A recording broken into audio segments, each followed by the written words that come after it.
the 21st of July 1972, a beautiful Friday afternoon, the IRA responded with what they termed a spectacular. And what they did was they sent a wave of 23 car bombs into Belfast City. Car bombs were sent in between 2 o'clock and 4 o'clock in the afternoon. Some, but not all, had warnings attached to them. But as the first bombs exploded, the city went into gridlock, the traffic froze, and it meant that the security forces could not respond to every individual location. And 2 bombs were defused and 2 failed to go off, leaving 19 live bombs.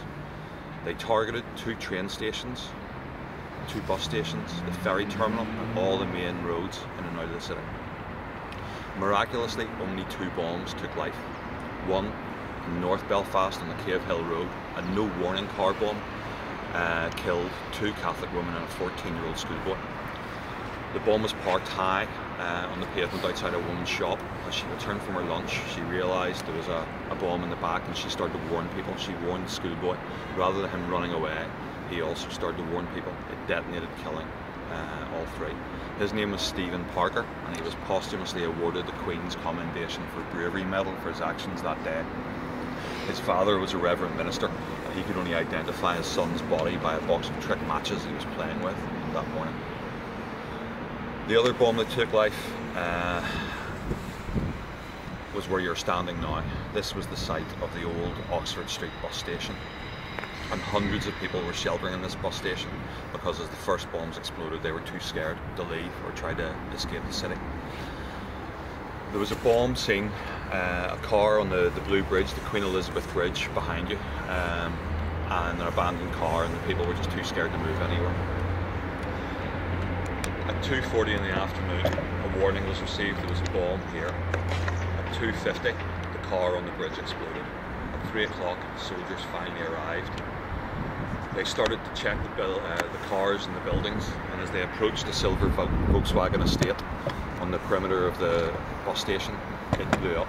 It killed 2 soldiers, aged 19 and 26. It also killed 4 Ulster bus employees, ranging in age between 15 and 51. Originally, they thought 9 people died here because of the extent of dismemberment. A head was found embedded in the wall across the street, and a week after the bomb, they found a spinal column and rib cage on the roof of a building. They only found these because seagulls were seen swooping down to eat on them. There was a journalist called Kevin Myers who watched the afternoon unfold from a high-rise building in South Belfast, and he writes very eloquently about it, so we simply quote from Myers' notes. As the bombing started, thousands of panic-stricken shoppers began to stumble backwards and forwards seeking safety. The endless explosions, columns of smoke rising everywhere, crowds stampeding into one another declared the simple and inescapable truth: there was no such thing as safety. Long after the last bomb exploded, terrified people skulked in clusters, paralysed, not knowing where to go, with hundreds of children screaming amid the acres of broken glass. This day becomes known as Bloody Friday, and where Bloody Sunday was a recruiting call for the IRA, Bloody Friday is a recruiting call for both the loyalist paramilitaries and the security forces. It also convinces the British government that there can be no negotiation with the people who carried out these attacks. So 10 days later, on the 31st of July, the British government launched a military operation called Operation Motorman.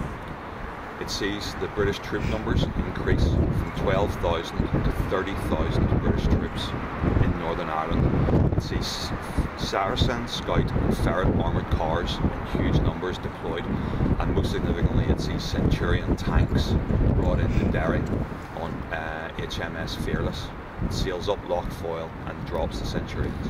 The British cover the gun barrels of the tanks and they put on bulldozer attachments, and they say, we're simply using them to clear down the barricades in the Republican nationalist areas. Everybody in Derry just looks at it and just goes, those are tanks on our streets.